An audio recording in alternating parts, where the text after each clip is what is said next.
right, so the first person I'd like to bring to the stage is Martin Lowenstein. So Friends of China Camp is a non-profit organization that has been operating China Camp State Park since 2012.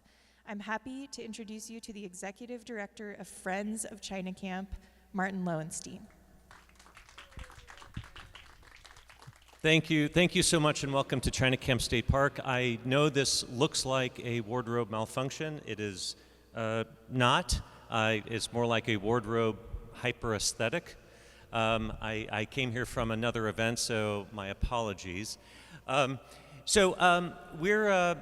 We've been operating, Friends of China Camp has been operating this park since 2012. Where we're standing today is China Camp Village. Can I just see a show of hands if you've been here before in China Camp Village? Wonderful, like at least half of you, that's terrific. China Camp Village is actually the namesake of this 1,500-acre park. The Chinese, after they were finished working on the Transcontinental Railroad in the 1850s, were really not welcomed back into San Francisco, and in fact there were anti-Chinese leagues set up in the area, and the Chinese looked for ways to be self-sufficient.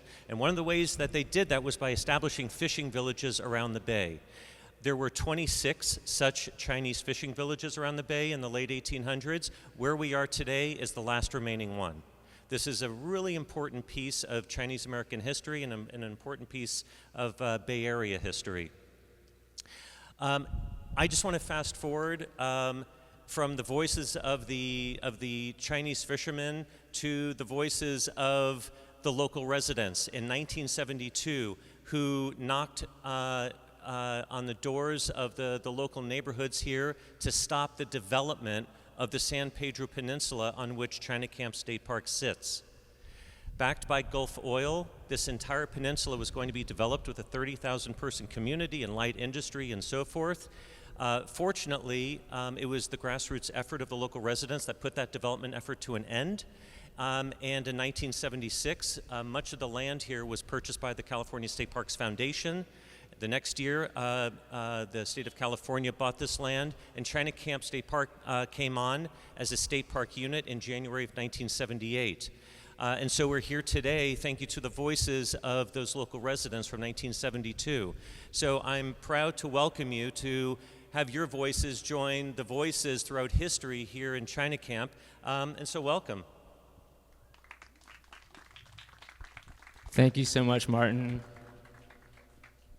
All right, next up, we've got Scott Green. He is the Associate State Archeologist and Tribal Liaison Contact for the Sierra District of California State Parks, and the genius behind Poetry in Parks, which he started with the Quiet Lightning collaboration in 2015.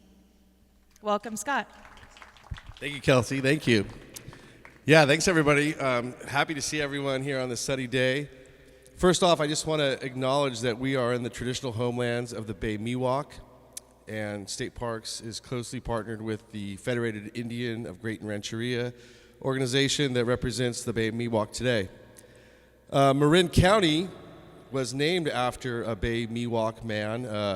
There's a great book by Betty Gerke called Chief Marin, and he was renowned for his navigational skills of the Bay. And when it came time to name counties, the U.S. representative at the time, Mariano Vallejo, recommended the name of Marin. So it's a great honor to the Miwok people that the county is named after Chief Marin. I'm excited today. Poetry in Parks began in 2015. Evan Karp and I came up with the idea of moving his wonderful poetry readings that he was doing in the city into a park environment. And we did our first one under the Redwoods at Samuel P. Taylor.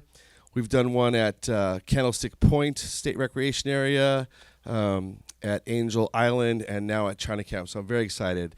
Happy to see everybody. Please enjoy the wonderful day and the wonderful poets you're going to hear. Thanks for coming.